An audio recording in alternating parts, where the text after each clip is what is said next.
तो नमस्कार दोस्तों, मैं विकास शाक्य एक बार फिर से आप सबका स्वागत करता हूं अपने चैनल पर। और आज हम देखने जा रहे हैं सेट थियरी वाले चैप्टर में कुछ नए कॉन्सेप्ट्स।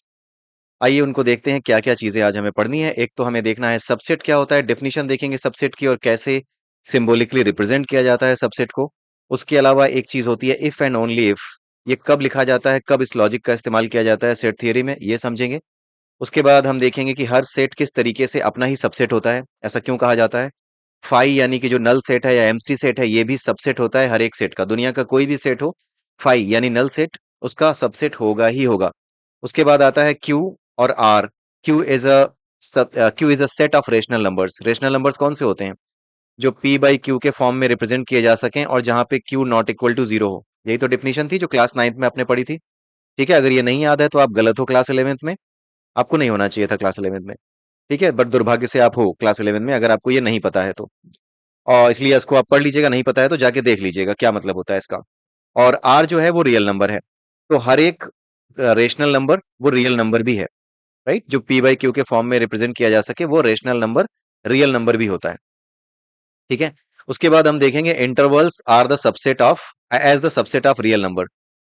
ठीक है, तो जो सबसेट होते हैं रियल नंबर के वो इस तरह से नहीं दिखाए जा सकते जैसे कि आप सेट दिखाते हो। सबसेट को भी रिप्रेजेंट करने का तरीका यही होता है, इसी तरीके से रिप्रेजेंट करते हो ये जो मैंने बनाया है। लेकिन जब हम बात करते हैं सबसेट ऑफ रियल नंबर, तो हम उनको ऐसे ऐसे ऐसे ऐसे ऐसे ऐसे या फिर ऐसे और ऐसे, इन चार तरीकों से दिखाते हैं। इसके बारे में आपको पहले पढ़ा चुका हूं जब मैं इनइक्वालिटीज के बारे में पढ़ा रहा था। बट इसका मतलब क्या है और हम ऐसा क्यों लिखते हैं, सबसेट ऑफ रियल नंबर्स को ऐसा क्यों लिखते हैं, ये आज हम थोड़ा डिटेल में समझेंगे। ठीक है, तो सबसे पहले आते हैं सबसेट की डेफिनेशन पे। बहुत ही सिंपल डेफिनेशन है, let us come to this point. इस बोर्ड पे आता हूं मैं। सपोज करो कि ए एक सेट है जिसमें क्या है, कुछ एलिमेंट्स है 1 2 3 4। ठीक है, और दूसरा सेट है बी जिसमें कुछ एलिमेंट है 2 और 3। ठीक है, यहाँ पे आप देख सकते हैं कि बी में जितने भी एलिमेंट्स हैं, बी जो सेट लिया है हमने उसमें जितने भी एलिमेंट्स हैं 2 और 3, ये सब के सब 2 और 3 दोनों के दोनों ए में अवेलेबल हैं। अगर किसी सेट के सारे एलिमेंट्स किसी दूसरे सेट में अवेलेबल हैं, तो हम कहते हैं कि वो सेट यानी बी ए का सबसेट है। B is the subset of A, ये हम कहते हैं। और इसको लिखते कैसे हैं, रिप्रेजेंटेशन कैसा होता है, बी सबसेट ऑफ ए, ऐसे लिखते हैं। बी का हर एक एलिमेंट अगर ए में है तो B is the subset of A. लेकिन क्या ए का हर एक एलिमेंट बी में है? नहीं है। तो इस केस में आप क्या लिखोगे, A is not the subset of B, ऐसा काट दोगे, क्रॉस लगा दोगे। ठीक है, एक ऐसा खड़ी लाइन खींच दोगे। तो ए जो है वो बी का सबसेट नहीं है, लेकिन बी जो है वो ए का सबसेट है। बहुत सिंपल सा है, सिंबॉलिक रिप्रेजेंटेशन यही है। और इसकी कंप्लीट जो डिफिनेशन होती है वो क्या होती है, complete definition of subset of a set. Definition of subset of a set. ठीक है, कैसे डिफाइन किया जाता है सबसेट ऑफ अ सेट को? तो आप लिखते हो इफ एवरी एलिमेंट ऑफ ए,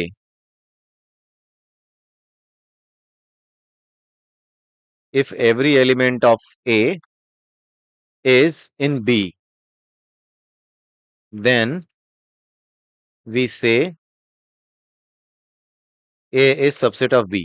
ठीक है, और इसका दूसरा मीनिंग ये होता है कि if A is a subset of B, this implies, इसका मतलब होता है दिस इंप्लाइज, इसका मतलब होता है इसका मतलब। ठीक है, दिस इंप्लाइज कहते हैं।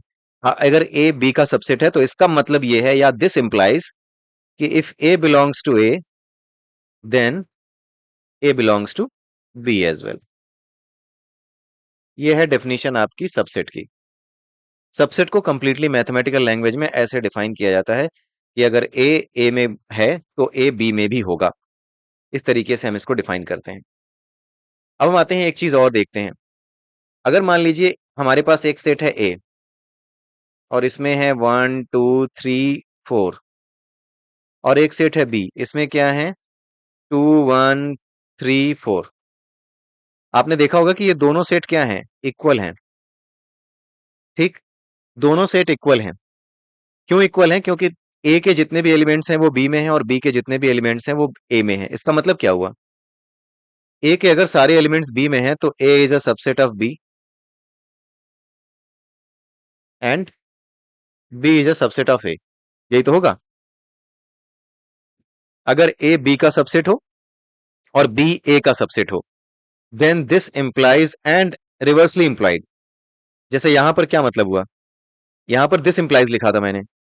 अगर ए बी का सबसेट है तो इसका मतलब यह है कि ए अगर ए में है तो ए जो है बी में भी होगा। ठीक है, लेकिन इसका उल्टा ट्रू नहीं है, इसलिए हमने रिवर्स डायरेक्शन में वो नहीं लगाया।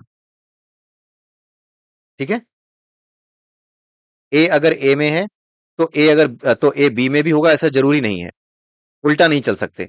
ए अगर बी का सबसेट है तभी हम ये कह सकते हैं कि ए अगर ए में है तो ए बी में भी है, और अगर ए बी में भी है और ए में भी है, यानी ए बी का सबसेट है और बी भी ए का सबसेट है। ठीक है, in that case this implies and reversely implied कि ए इज इक्वल टू बी। इसको हम क्या कहते हैं, if and only if, I double F से रिप्रेजेंट करते हैं। इसको लिखने का तरीका है आई डबल एफ। ठीक है, तो अगर इस तरह की कोई सिचुएशन हो जहां पे कोई बात दोनों तरफ से सच हो, जैसे यहां पर ये बात दोनों तरफ से सच है।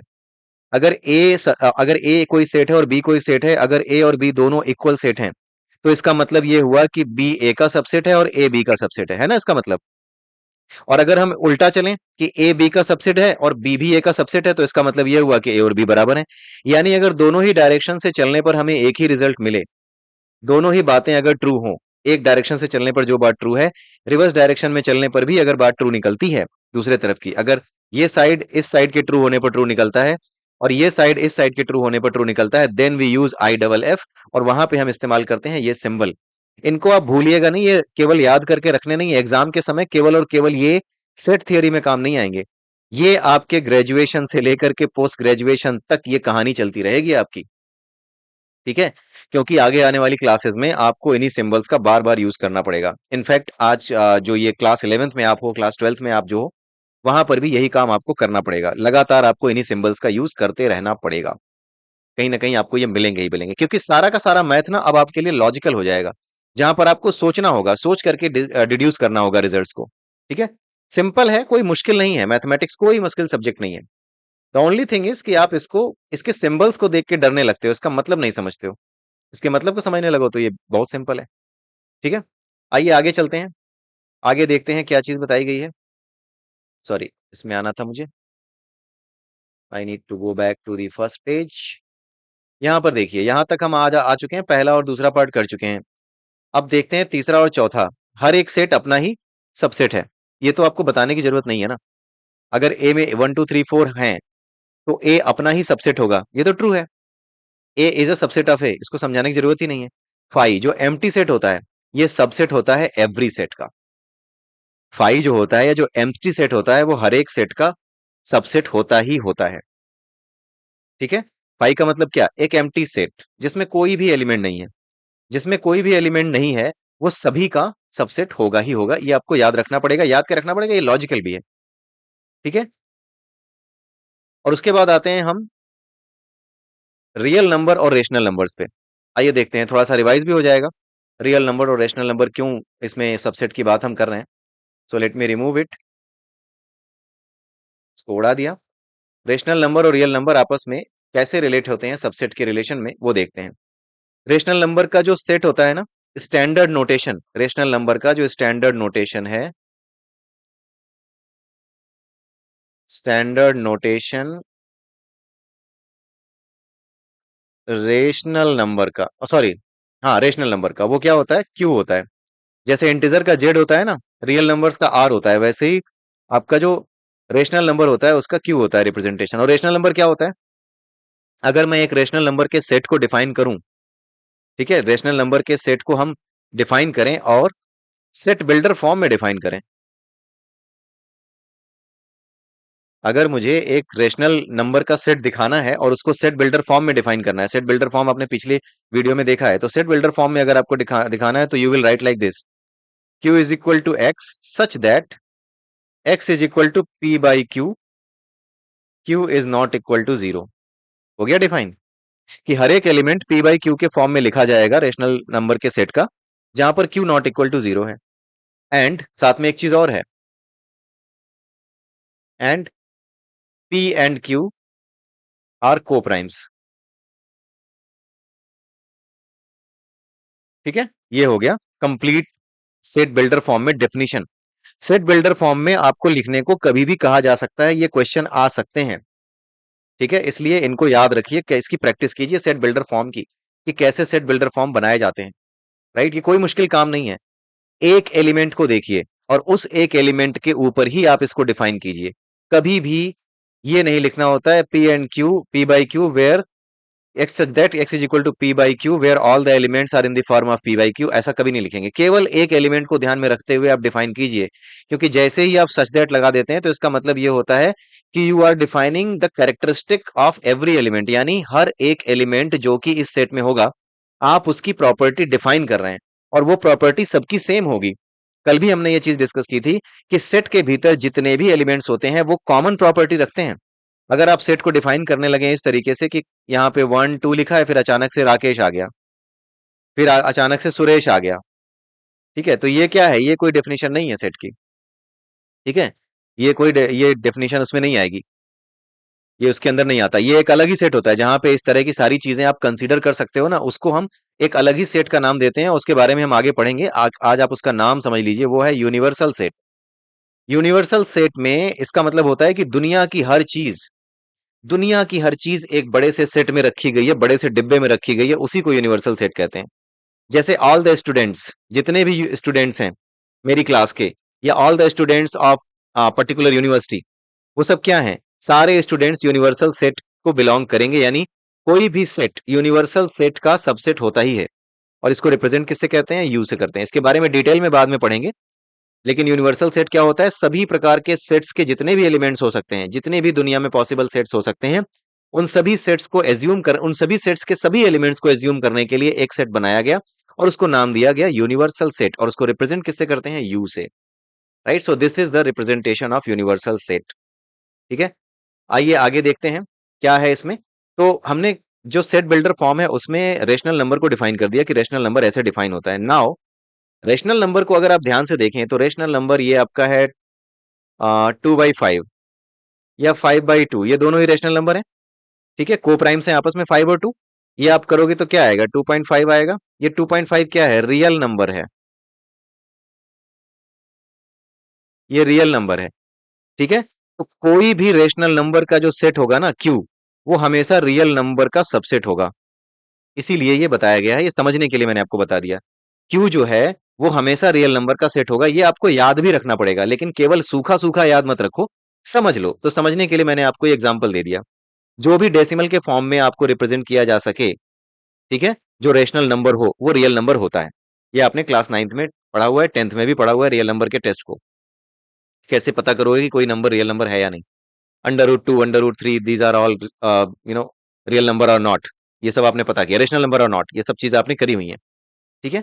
तो क्यू यानी कि जो आपका रेशनल नंबर है वो हमेशा रियल नंबर होता है, और इसीलिए the set of rational number is a subset of real numbers.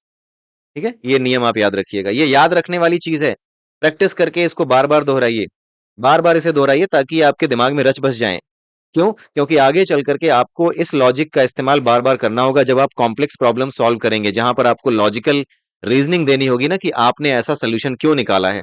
और वहां पे अगर आपको ये लॉजिक देना पड़े कि भाई जो क्यू होता है, जो रेशनल नंबर होता है, वो रियल नंबर का सबसेट होता है, इसलिए मैंने ये काम किया है, राइट। तो वहां पर वो लॉजिक देने के लिए आप इन चीजों को याद रखिए, ठीक है। क्यू यानी rational number is a subset of real number. अब आते हैं आखिरी जो हमारा टॉपिक है आज का, वो था subset of real numbers, representation of the subset of real number, ठीक है, जिसके बारे में हमने पढ़ा हुआ है इनइक्वालिटीज में भी, बट हाँ आज थोड़ा डिटेल में पढ़ लेंगे। Intervals are subset as subset of real numbers, intervals उनको इंटरवल्स कहते हैं। जो सबसेट होते हैं रियल नंबर्स के ना, उनको इंटरवल कहा जाता है, ठीक है। अभी हमने क्यू और आर की बात की, लेकिन अब हम सिर्फ आर की और आर के एक पर्टिकुलर सेट की बात करेंगे, ठीक है, इंटरवल की बात करेंगे। उसको इंटरवल क्यों कहते हैं वो हम समझेंगे, ये वाली बात हम नहीं कर रहे अब, ये बात हो चुकी। अब बात हो रही है रियल नंबर के सेट की और रियल नंबर के सबसेट की, ठीक है। अब हम देखते हैं कि रियल नंबर के सबसेट को हम उस तरीके से क्यों नहीं लिख सकते जिस तरीके से नॉर्मल सेट्स को लिखते हैं। आइए देखते हैं, ये बहुत इंपॉर्टेंट टॉपिक है, उसको बड़े ध्यान से समझिएगा। Let's come back to this point, ठीक है। यहां पर आते हैं, एक हमारे पास सेट है, मान लो कि ये इंटीजर का सेट है, 1 2 3 अप टू, पॉजिटिव इंटीजर का सेट है अप टू इनफाइनाइट, ये पॉजिटिव इंटीजर का सेट है। मैंने एक सेट बनाया S1, इसमें दे दिया मैंने 5, 15, 19 ये दे दिया। तो मैं क्या करूंगा, S1 is a subset of Z plus, ये बड़े आराम से लिख सकता हूं। ठीक है, यानी रिप्रेजेंट करने के लिए मैं सीधे सीधे 5, 15, 19 यहां पे लिख सकता हूं। अगर मुझे कोई सबसेट बनाना, अगर कोई मुझसे कहे कि मेरे पास एक सेट है, मान लो ए है मेरे पास सेट, जिसमें एलिमेंट्स है 1, 2, 3, 4, ये सेट है मेरा, और मैं ये चाहता हूं कि इसका, मुझसे कोई कह रहा है कि इसका सबसेट बनाओ, तो मैं सबसेट कैसे बनाऊंगा इसके? इसका एक सबसेट क्या होगा, एक तो आपका होगा 5, एक सबसेट क्या होगा 1, एक सबसेट क्या होगा 2, एक सबसेट क्या होगा 3, उसके अलावा एक सबसेट क्या होगा 4। ठीक है, उसके अलावा क्या होगा, एक सबसेट क्या होगा 1 और 2, राइट, 1 और 3, 1 और 4, ऐसे करके ना कुल मिलाकर के जब आप इसको काउंट करोगे, टोटल नंबर ऑफ सबसेट्स जब बनाओगे ना, तो कुल मिलाकर के निकल करके जो आएंगे वो 2 raise to the power n होंगे। जो नंबर ऑफ सेट्स होंगे वो 2 raise to the power n होंगे, यानी n नंबर ऑफ एलिमेंट्स हैं, तो 2 raise to the power n उतने बनेंगे। जैसे कि यहाँ पे 4 एलिमेंट्स है ना, तो 2 raise to the power 4 is equal to 16, तो इसके 16 सबसेट्स बनेंगे। ठीक है, इसके कुल मिला के 16 सबसेट्स बनेंगे। जैसे कि आपके पास 3 है, सिंपल सा एग्जांपल ले लेते हैं, दो ही ले लेते हैं भाई, चलो 1 और 2। इसका सबसेट अगर बनाओगे तो पहला सबसेट क्या होगा 5, दूसरा सबसेट क्या होगा 1, तीसरा सबसेट क्या हो सकता है 2, चौथा सबसेट क्या हो सकता है 1 एंड 2। ठीक है, 1 और 2 ये हो गया, कितने बन गए 1, 2, 3, 4, 2 raise to the power 2 is equal to 4। जितने एलिमेंट थे 2, उसी की पावर आपने 2 पे चढ़ा दी, वही नंबर ऑफ सबसेट्स बन गए 1, 2, 3, 4। ऐसे ही आप जो है, कोई पूछा जाए आपसे कि हाँ मेरे पास किसी सेट में 5 एलिमेंट्स हैं, तो उसके अगर मैं सबसेट्स बनाऊं तो उसके कुल कितने सबसेट्स बनेंगे, तो you will write like 2 raise to the power 5 is equal to 32। जैसे आपने यहाँ पे देखा ना, यहाँ पे 16 बनेंगे। आप किसी भी सबसेट को, किसी भी सेट को टेस्ट करके देख सकते हैं, उसके सबसेट ऐसे ही बनेंगे। तो जब आप किसी नंबर के या फिर किसी रियल नंबर, सॉरी, किसी इंटीजर के, किसी नंबर के ने, रेश सॉरी यार, किसी नेचुरल नंबर के या फिर इंटीजर के, जो कि जेड से रिप्रेजेंट करते हैं, नेचुरल नंबर या इंटीजर के सबसेट बनाओगे तो आप उसको बड़े आराम से इसके अंदर ऐसे लिख सकते हो 1, 2, 3 इस तरीके से। लेकिन जब हम रियल नंबर की बात करते हैं तो रियल नंबर के सेट को जरा देखिए कि रियल नंबर का सेट दिखता कैसा है। रियल नंबर का सेट कैसा दिखता है?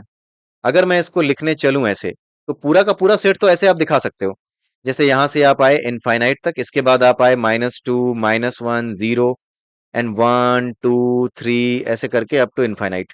रिप्रेजेंट तो रियल नंबर्स को ऐसे ही करते हैं, आर से। ठीक है, आर से रिप्रेजेंट किया और नंबर ऐसे हो गए। लेकिन यहां पर 0 और 1, जैसे अगर हम जेड की बात करते थे, इंटीजर के सेट की बात करते थे, तो 1 और 2 अगर लिखा है तो 1 और 2 के बीच में कोई और नहीं है। 1 और 2 के बीच में कोई और इंटीजर नहीं है, 1 के बाद सीधा 2 है। लेकिन अगर हम rational number, sorry, real number की बात करें, तो रियल नंबर या रेशनल नंबर की बात करें, क्योंकि हर रेशनल नंबर रियल नंबर है। ठीक है, तो जो हमारा 1 और 2 है, हम ये नहीं कह सकते रियल नंबर के केस में कि 1 और 2 के बीच में या 2 और 3 के बीच में कोई नंबर है ही नहीं। समझ रहे हैं आप? क्योंकि 2 और 3 के बीच में 2.5 है, 2.65 है, ऐसे पता नहीं कितने नंबर होंगे, 2.6666 है, 2.000000012 ऐसे हो सकता है। तो जितने भी नंबर ये आ रहे हैं, 2.00, 2.5, 2.65, 2.66, आपको नहीं लगता कि ये सब इसके 2 और 3 के बीच में है? और ऐसे कितने नंबर होंगे 2 और 3 के बीच में? ऐसे इनफाइनाइट नंबर हो सकते हैं, राइट, इनफाइनाइट नंबर हो सकते हैं। इसीलिए जब हम इसका सबसेट बनाते हैं ना रियल नंबर का, तो इस तरीके से नहीं बना सकते, क्योंकि आपको क्या पता कि कौन कौन से नंबर इंक्लूड करने हैं। तो उस केस में हम इसके सबसेट को, subset of real number, subset of real number are shown in the form of intervals. आप इंटरवल्स के फॉर्म में इनको दिखाते हो, कैसे दिखाते हो? चार तरीके से दिखाते हो। एक तो ये है, जैसे मान लो मैंने ले लिया 2 और 5, सॉरी, आगे मैंने गलत लगा दिया, 2 और 5, इसको कहते हैं ओपन इंटरवल। और ये ओपन इंटरवल क्या दिखा रहा है? ये दिखा रहा है this is a subset of real number, subset of R. ये हमेशा इस तरीके से जब भी रिप्रेजेंट करोगे ओपन इंटरवल के फॉर्म में, और भी इंटरवल्स हैं, जब भी open interval open close close open interval के फॉर्म में रिप्रेजेंट करोगे, इन दैट केस ये हमेशा ही सबसेट ऑफ आर होंगे, यानी रियल नंबर के सबसेट ही होंगे। तो 2 है 5 है, समझ गए, 2 है 5 है, इन दोनों के बीच में कितने नंबर होंगे? इनफाइनाइट होंगे। 2 और 5 दोनों मैंने लिए हैं। अब कोई मुझसे कहे कि रियल नंबर के सेट में आपको 2 को नहीं लेना है, 5 को नहीं लेना है, और 2 और 5 के बीच में जितने एलिमेंट है उनको लेना है। आई रिपीट, 2 को नहीं लेना है, 5 को नहीं लेना है, 2 और 5 के बीच में जितने भी रियल नंबर आते हैं उनको लेना है। अब आप सोचो, जब डेसिमल में रिप्रेजेंट किया जा सकता है तो आप कौन सा नंबर 2 के जस्ट बाद लोगे और कौन सा नंबर 5 के जस्ट पहले लोगे? क्योंकि डेसिमल में है ना, 5 के जस्ट पहले कौन सा डेसिमल नंबर लोगे और 2 के जस्ट बाद कौन सा डेसिमल नंबर लोगे? क्योंकि 2 के बाद इज नॉट डायरेक्टली 3, 2 के बाद 3 नहीं आता रियल नंबर के सेट में। रियल नंबर के सेट में 2 के बाद सीधा 3 नहीं आएगा, 2.5 है, 2.66 है, इनफाइनाइट नंबर्स हैं। ठीक है, तो अगर कोई कहे कि 2 के बाद और 5 से पहले जितने भी रियल नंबर आते हैं उन सबको लेना है, तो आप कौन सा नंबर डिसाइड करोगे कि 2 के जस्ट बाद कौन सा रियल नंबर होगा? नहीं डिसाइड कर पाओगे। 5 के पहले कौन सा रियल नंबर होगा? नहीं डिसाइड कर पाओगे। इसलिए इस तरह के नोटेशंस की बात की गई। ठीक है, तो अगर कोई आपसे कहे कि 2 के बाद और 5 के पहले जितने रियल नंबर हैं, यानी 2 को भी नहीं लेना है, 5 को भी नहीं लेना है। जब कोई ऐसा कहे कि 2 को भी नहीं लेना है और 5 को भी नहीं लेना है, तो इस तरह से आप पहले लिख लीजिए। 2 को नहीं लेना है तो यहां पे ओपन ब्रैकेट इस तरीके का, और इस 5 के केस में भी आप क्या करोगे? 5 को नहीं लेना है तो उसके केस में भी ये करोगे। ठीक है, अगर कोई आपको कहिए, ओपन इंटरवल कहा जाता है, इसका एक और रिप्रेजेंटेशन होता है ऐसे, 2 5 ऐसे, ये या फिर ये दोनों में से कोई भी ओपन इंटरवल है ये। अब हम आते हैं इसके आगे, दूसरी चीज है क्लोज इंटरवल। क्लोज इंटरवल कैसे लोगे? क्लोज इंटरवल का मतलब यह है कि मुझे 2 भी चाहिए और 5 भी चाहिए, मुझे 2 भी चाहिए और 5 भी चाहिए, इनके बीच में जितने रेशनल नंबर है इंक्लूडिंग 2 एंड 5 सब चाहिए। उस केस में आप इसको बंद करोगे इससे, इसको कहते हैं क्या? Close interval.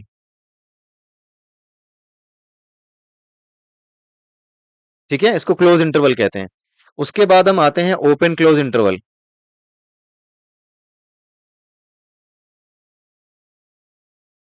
Open close interval कैसे दिखाते हैं?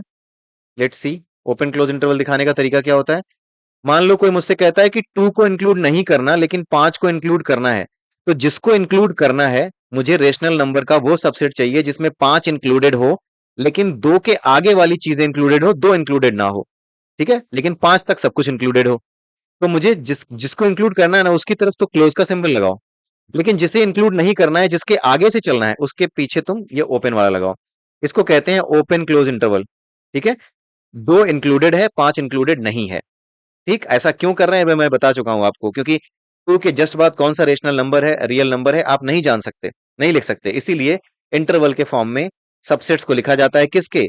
रियल नंबर के सबसेट्स को हमेशा ही इंटरवल के फॉर्म्स में लिखा जाता है। ये बहुत जरूरी चीज है, इसको बार बार देखिएगा, बार बार समझिएगा, बिल्कुल बार बार लिख करके याद ही कर लीजिएगा, प्रैक्टिस इसकी बहुत कीजिएगा। बहुत सिंपल सी चीज है, अगर आपको कॉन्सेप्ट समझ में आ गया तो ये आपको बार बार दोहराना पड़ेगा, याद रखना पड़ेगा कि इसका मतलब क्या है। रेशनल नंबर के सेट को अगर मैं आपसे कहूं कि 2 और 5 के बीच में जितने भी रेशनल नंबर्स हैं उनका एक सेट मुझे लिख करके दिखाओ, तो आप कैसे लिखोगे? आपको पता होना चाहिए। ऐसे इसके अलावा कुछ और लिखा है ना, अगर आप ये लिखा है 3 और 4, 2 और 5 के बीच में सब रखना है, 3 और 4 ये लिखा है ना, ये गलत हो जाएगा। रेशन जैसे आप देखोगे कि क्वेश्चन में रियल नंबर लिखा है, रियल नंबर के सबसेट की अगर बात की गई, आपसे कहा गया है कि रियल नंबर का वो सबसेट बताओ जो 2 को इंक्लूड ना करता हो लेकिन 5 तक सारे रेशनल रियल नंबर इंक्लूड करता हो। उस केस में अगर आपने इस तरीके से लिख दिया 3 4 5, ठीक है, 2 को ना रखता हो 5 को रखता हो, अगर ये लिख दिया ना, गलत हो जाएगा। ये रियल नंबर के सबसेट को रिप्रेजेंट करने का तरीका नहीं है। ठीक है, आई होप आपको समझ में आ गया होगा कि ये नोटेशंस आए क्यों थे। इस ओपन क्लोज इंटरवल को आप इस तरीके से भी लिख सकते हो, उल्टा ये लगा दिया नाराज वाला, ये जैसे ये खुशी खुशी घुस गया यहाँ पे, ये नाराज वाला लगा दो, 2 और 5 ऐसे, तो इसको ऐसे भी रिप्रेजेंट कर सकते हैं। ठीक है, आखिर में आता है close open interval. I hope कि इसको समझाने की जरूरत नहीं पड़ेगी। क्लोज ओपन इंटरवल, ठीक है, क्लोज ओपन इंटरवल में क्या होता है? यही एग्जाम्पल है। कैसे दिया जाएगा? 2 को इंक्लूड करना है लेकिन 5 को इंक्लूड नहीं करना।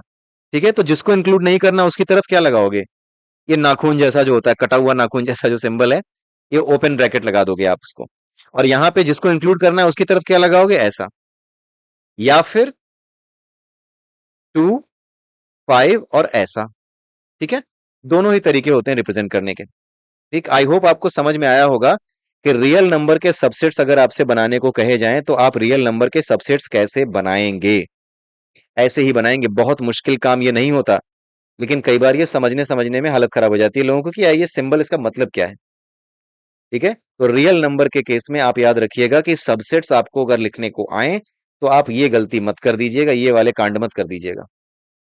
आपको सबसेट अगर लिखने को आए तो आप इसको इंटरवल के फॉर्म में ही लिखेंगे। ठीक है, इस तरीके से आप लिखेंगे, तभी जो है एग्जामिनर को समझ में आएगा कि आप समझदार हो और रियल नंबर के कॉन्सेप्ट्स को अच्छी तरह से जानते हो। क्योंकि बिना इस कॉन्सेप्ट को जाने अगर आप रटते रहोगे तो आपको समझ में नहीं आएगा कि कब ओपन लगाएं कब क्लोज लगाएं। जब मैं पढ़ता था तो कई बार शुरुआत में जब मुझे समझ में नहीं आया था कि ये है क्या, मैंने कई बार ये तमाशे किए थे।